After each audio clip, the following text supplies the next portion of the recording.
It is 5:31 on October 23rd. This is the Ordinance Review Committee. We don't have a quorum, so we will have a workshop. And All right. So since we last met, the state released the updated final rule that went into effect on October 1st for LD 2003. There you go. So the majority of it stayed the same, but there were a few tweaks. So the first big one was just that it formally changes the implementation deadline to July 1st, 2024.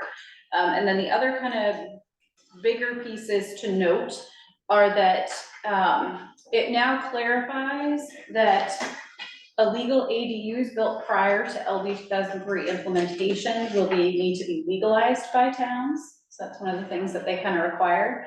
And then the other big one, which originally was in the hands of a town to decide how to handle, they went ahead and made the determination that a non-conforming lot will be allowed to add an ADU if the ADU meets other dimensional requirements.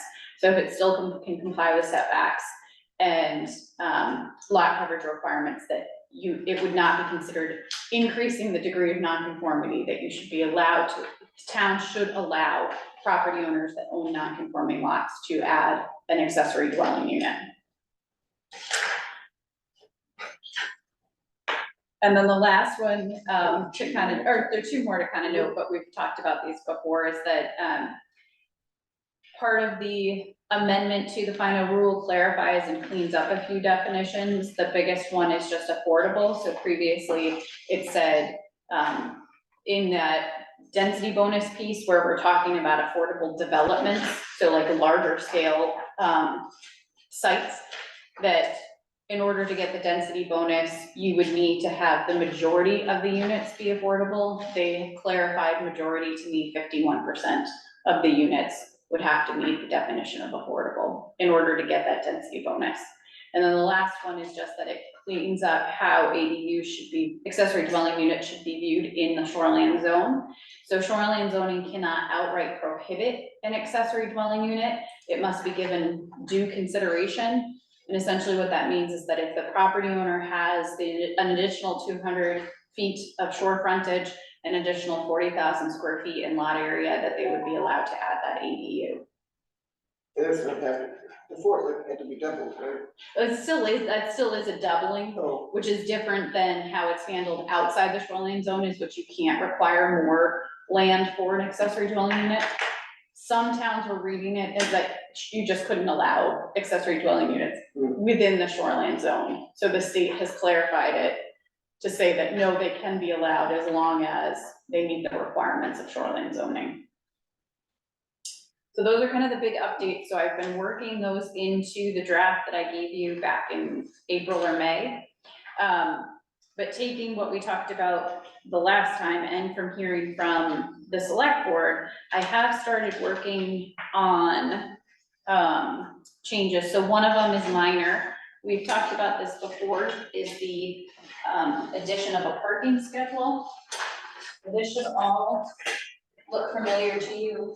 I took I added the minor edits that you had at the August 14th meeting and factored those in. So I know we have this is considered a workshop, so I don't think you can formally make it I don't know, can you formally decide on this? Okay, but at least we have it for next time, and if you have any edits to it, you can let me know. I think the only thing on here was that there was language discrepancies between each one about like total floor area versus, I think we called it gross floor area. And we had decided to go with total floor area. So I just made that language correction, but everything else is what you saw at the August 14th meeting.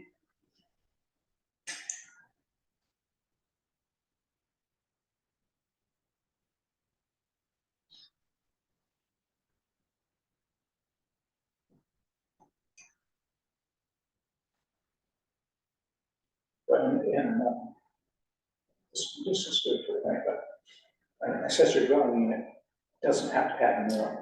Yes, so that's why there's the little asterisk, and I can actually probably change that to like a note 1, so it's official, but, no additional parking space is required for an accessory dwelling unit located on a lot that contains pre-existing. I hadn't gotten that.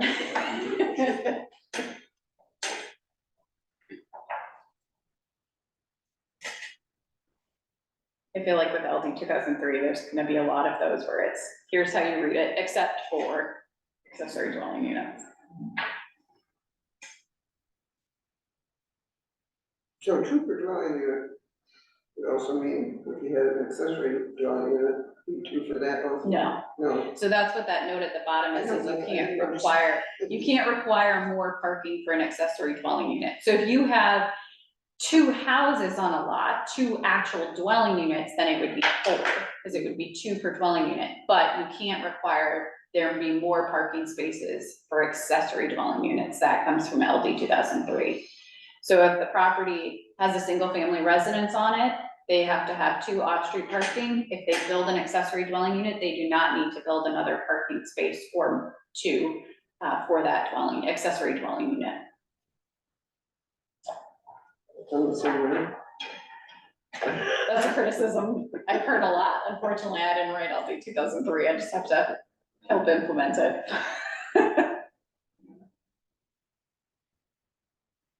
Well, is it not required, but could we require You're not allowed to make that. It would go against it? LD 2003. I understand you said that we have to make any accessory dwelling units. Legal, yeah.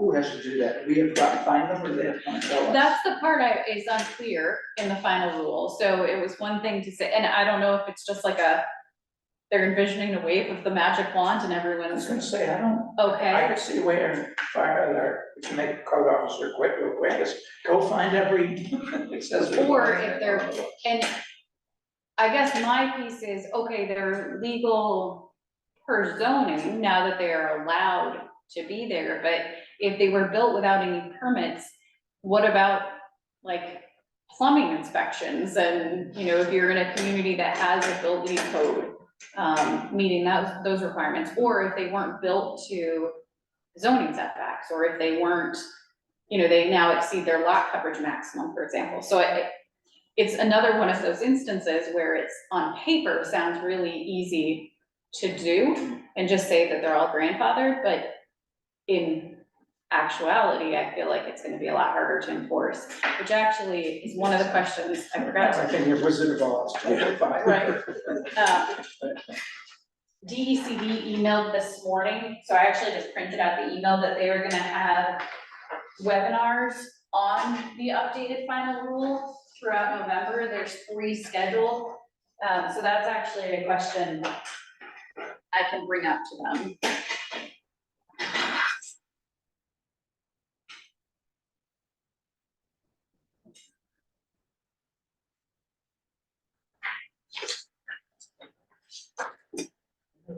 A new addition to our column here is we're getting instantaneous transcripts. Really? Yeah. Oh, that's Everything good. I was looking, who's taking as fast as your talk? Oh, it's you. That is new.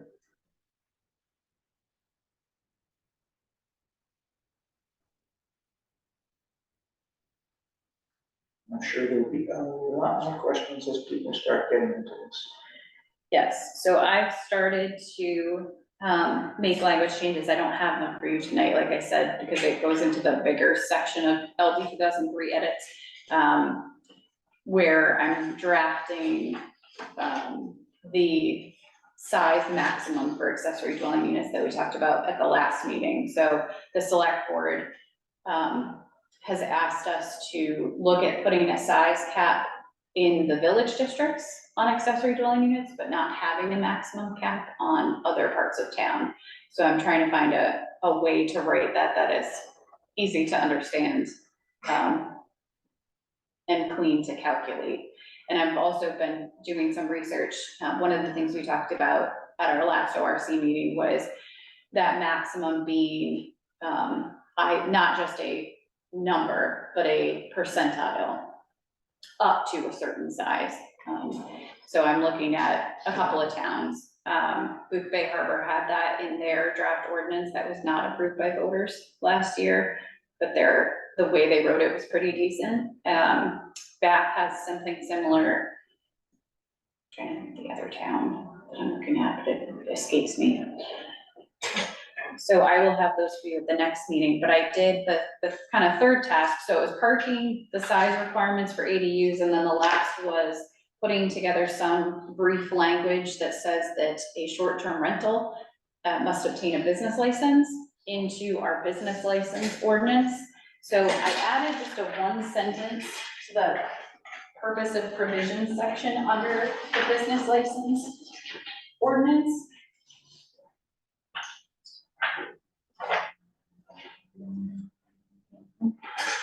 And then what I need to do is add a definition, and I found language, it's, the language around what a short-term rental is pretty across the board among the other towns that I've looked at, other than the duration of stay. So there's some towns that write less than 28 days, others that write up to 30 days, others that just say a month, but obviously months differ in terms of days.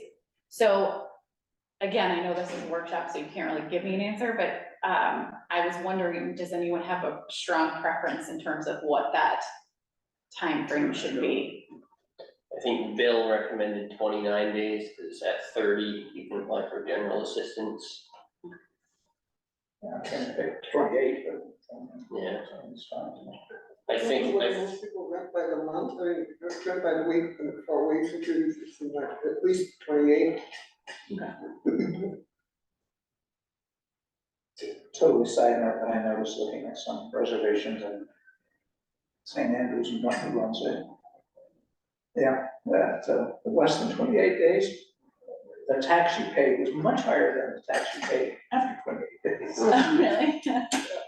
So it's like, maybe I should rent for 30 days, maybe it was 28 days. Maybe I should rent for 30 days and just not, Pay the tax, right?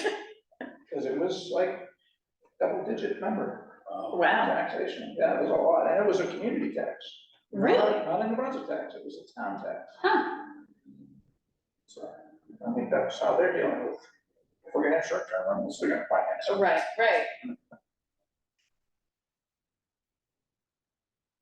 Okay, so I will put together some language and keep Bill's in mind about the I think it was 30 days for general assistance. Okay, That was just the number he was trying to avoid, so the day before that. Do we need to consider whether an accessory dwelling unit becomes a short-term rental? so I think if we're allowing short-term rentals, an ADU could turn into one, and whether the town wants to regulate that, my gut is probably no, they don't want to regulate that. And with LD 5003, the state didn't want to step into that discussion either. You know, they're looking at ADUs as a way to add a unit, whether it's market rate or not, or if it becomes affordable is up to whoever's building it and renting it. And so people could choose to turn it into a short-term rental if they decided. There's actually so the state just released a pretty comprehensive housing study. You may have seen it in the news.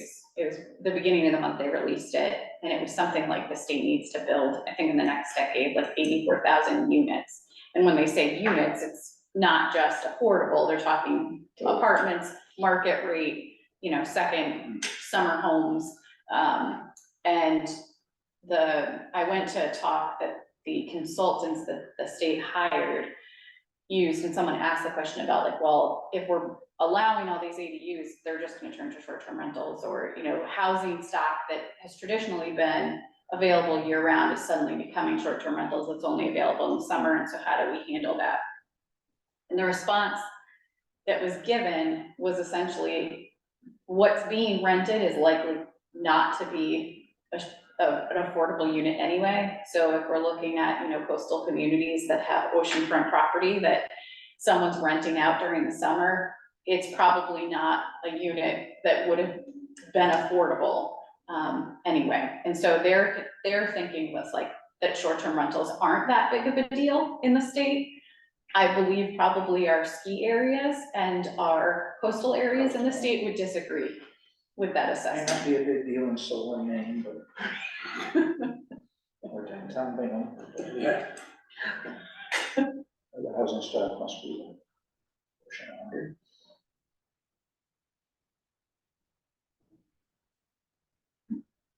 So my understanding from the selectmen is they felt that this was a way to just kind of monitor how many there are without putting a lot of burden on those that operate short-term rentals. That it's just, you know, you go for a business license. Don't believe there's any fee with a business license application. I'm not sure. I think there is now, I think it's $25. Is it? And when they might have up to 50 with the new fees. So then we should probably change that section of the ordinance. I need to download a new set of these. I think so. Well, I don't know. I missed 2.5 months, so I don't know if they went through or not. But fees were something Dennis is working on, so. So then I'll ask Dennis that if we're already updating this ordinance, if we should update the, there shall be no fee for a business license section down here. I mean, that could be a conflict with the fee schedule. I do believe there is a business license fee now. But it's probably nominal, you Yeah, know, we're not asking them to pay, you know, $5,000 to license their business. It's just more of a registry so that we know where they are I in think town. 20 years ago, they said it was only $10 for a business license, so the process of application has to be at least that much. Right, And that was a long time ago, that number was about 1%.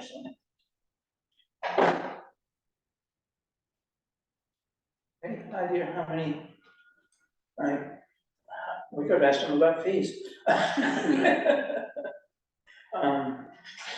many housing units are built in a year now? I mean, if we need that many units.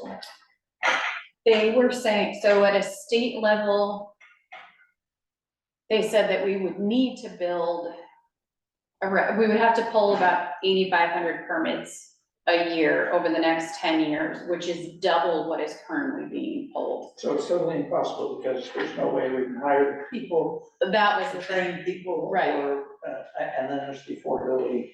And that was something else that we brought up, it's like, well, how do we we can't even find people now to not, you know, either do the engineering work, the surveying work, construction work, the code enforcement officers to do the inspections, like there's a whole workforce issue tied to that.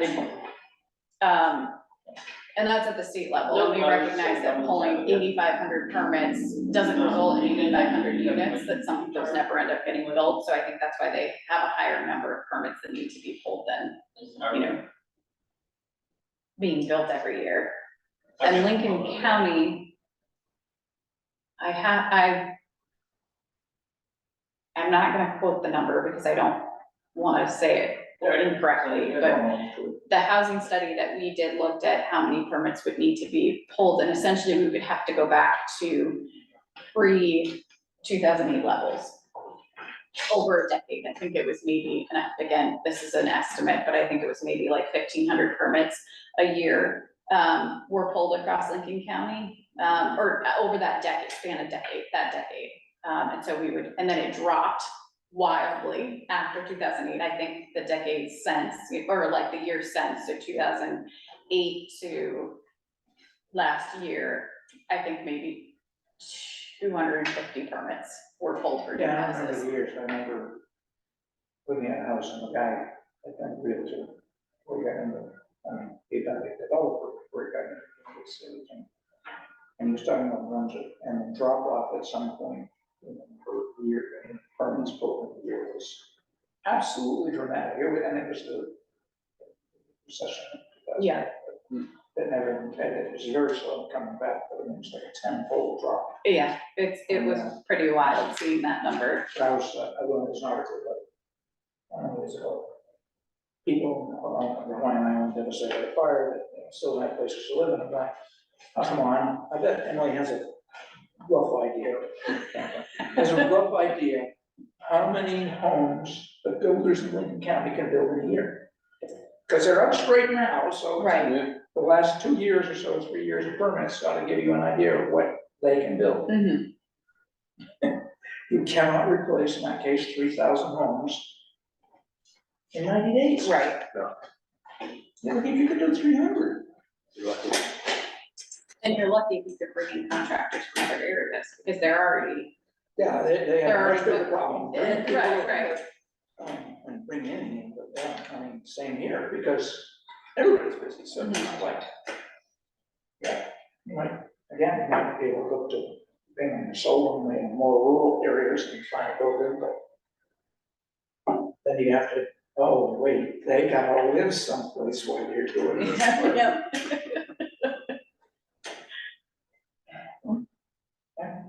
Okay. I have in my mind trying to figure out how you do affordable housing, and I have not figured that out.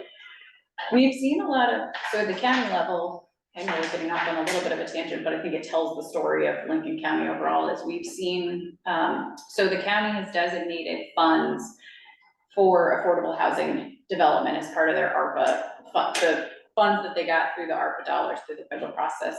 The county got 6.7 million, and they allocated, over $1 million to sewer and water districts to apply for, to do upgrades. They allocated another $1 million, I think, to broadband investment for towns.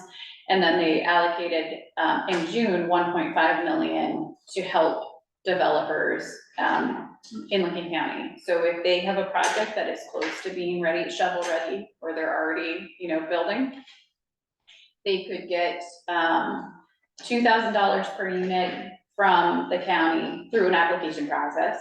And then if the entirety of their development was gonna be affordable, they would get another $1,000 unit bonus. So a total of $3,000 per affordable unit, up to $300,000 for their project.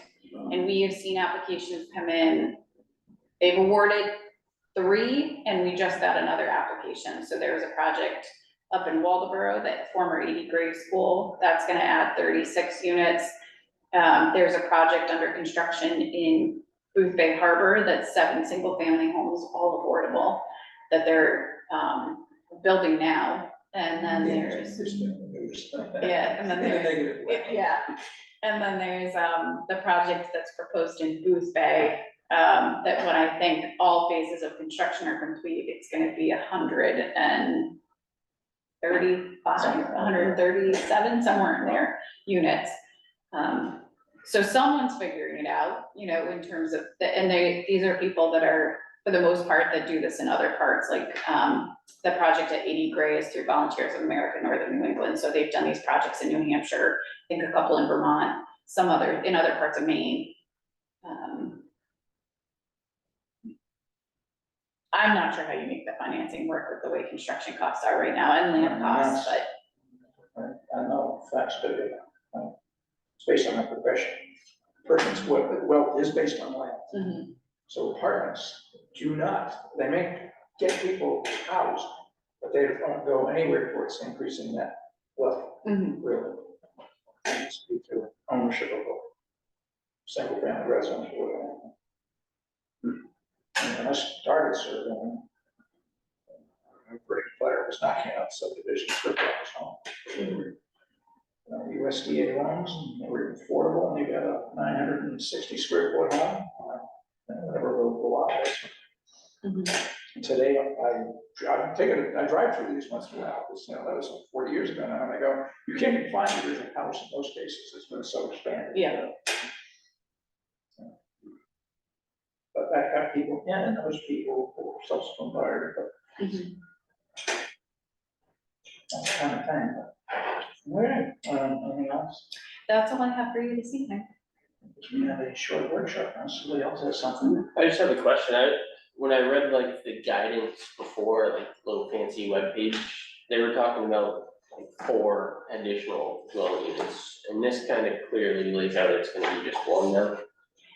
So that's accessory dwelling units is one. The additional dwelling units where you saw the potential for 4 is if you have a property that's vacant and it can fit up to 4 if it's located within a designated growth area, which would be identified in the town's comprehensive plan, and or is connected to sewer and water. You could get 4 houses, full houses.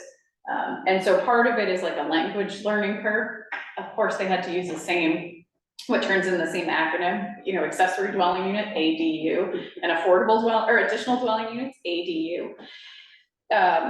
So that is still applicable here, and that's been written into, actually, I think I have the guidance document you're talking about, it's like the really colorful, a lot of blues and greens, not wildly helpful.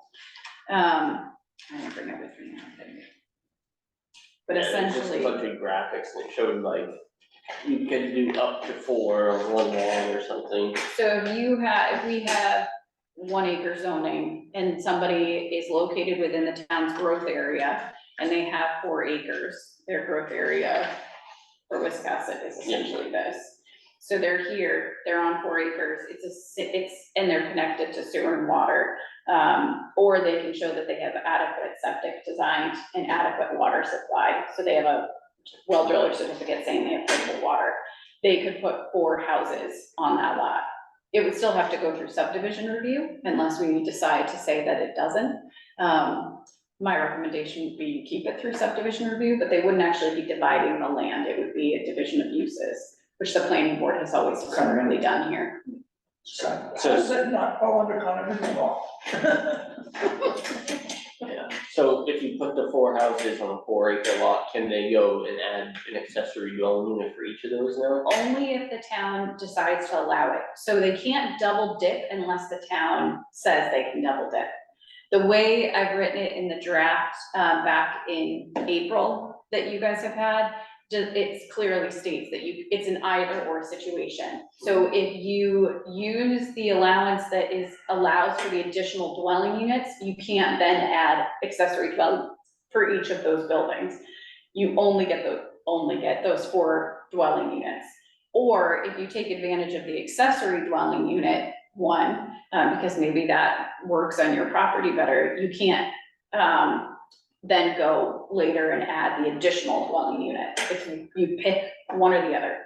Okay, so you could circumvent it though, if you just subdivide it into 4 1 acre lots. You could, unless, I mean, this would be your own property, but it also, if someone subdivides, like say, I'm a developer and I'm selling out these lots, I could write in the covenant that they couldn't further add, additional outbuildings, which would knock it down. So LD 2003 does not supersede private covenants and restrictions. That's not where it's going. Yeah, Divide the You're lot. thinking that You sounds divide actually the lot, divided, and each one yeah. becomes owned by LLC 1, 2, 3, and 4. I mean, they have to And then make each sure one that of they those still. individuals is still owned by the same person. exactly. Divides, gets there, and you end up at So 16 on 4 acres.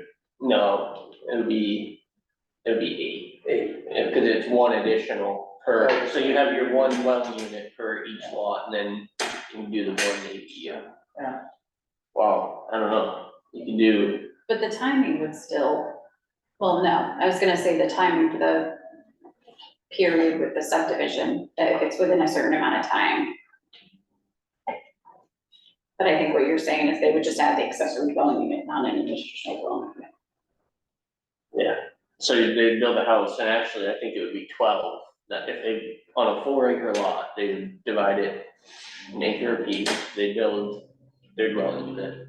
And then I think this allows 1 addition to the main structure and 1 extra house. Not, so if they have 4 acres to start, Yeah. and they divide it into 1 acre each, they now don't have enough acreage for an additional dwelling unit, because it's only a 1 acre lot now. Accessory. And they could only do the accessory, so if they had 4 acres, they could get 8 if they were to subdivide. So the accessory though, I thought I just read you can do two accessories pretty much, 1, No, you could do it either within the building, attached to the building, or detached for accessories. so I must have been in the other section. Yeah, the additional dwelling, same thing, you Additional. could make it into, you could turn your house into a duplex, and that's your additional dwelling unit, and then add, a detached or make an attached, attached by a wall. I'm just thinking when money is no issue, that's just a step they're gonna take to pack them in. Absolutely. I mean, what's a subdivision, you know, if they're gonna go through this? So that's how they do it, they just go subdivide and build their main houses, and then once that's done, they come back and say, all right, time for accessories. I'm just glad we have a planner. Yeah. I gotta get an application here. I mean, there's not much we could do anyway to, not that I wanna restrict it, but I mean, this is gonna allow them to pack it in for sure. Well, it's, I mean, that's the only,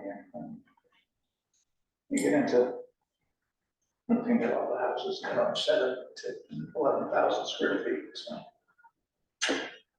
Those are the ones that are on lots, condominiums. True condominiums, so they're usually 4, 5, 6, 8 units on buildings. Right, Yeah, I mean, I'm definitely not against housing, but just wanna know what people are capable of. I think I asked him, where is their group this week? so this is, I had to write on it for discussion purposes only, Yes, this is what there is, I cannot find the map in your comp plan from 2008 anywhere, but it's described, so I had Laura in our office. Yeah. Digitize it for us, so this is really more of an estimate, but the green is our growth area. And if it's helpful, I could probably have her add on I'm gonna say. Like that roads portion of it. and stuff. I think it's both, so it's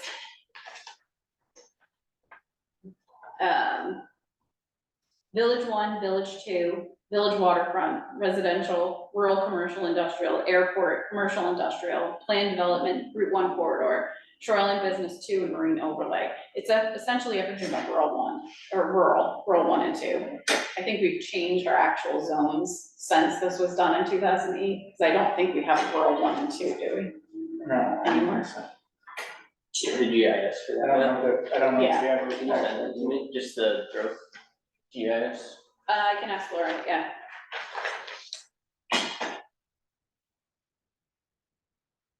I'm not sure that wasn't just on the comp plan.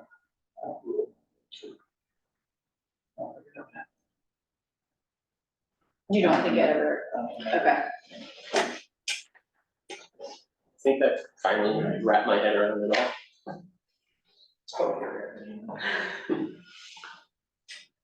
I thought I had it when I went and learned about, they started reading through the amended final rule, and then right after it was released, I went to talk that Ryan Pecto, who was the author of LD 2003, gave at the Main State Affordable Housing Conference. And so he was describing like what's new out of it, and my brain kind of exploded again, like, wait a minute, this isn't, especially with the non-conforming lots, because originally it was that towns could decide whether to allow ADUs on non-conforming lots, and then that got changed.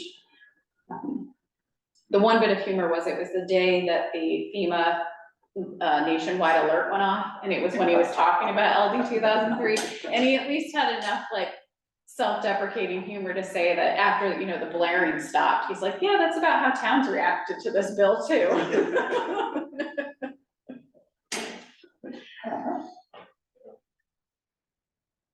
Okay. Finally workshop, so I guess we are closed. All right, well, till the next time.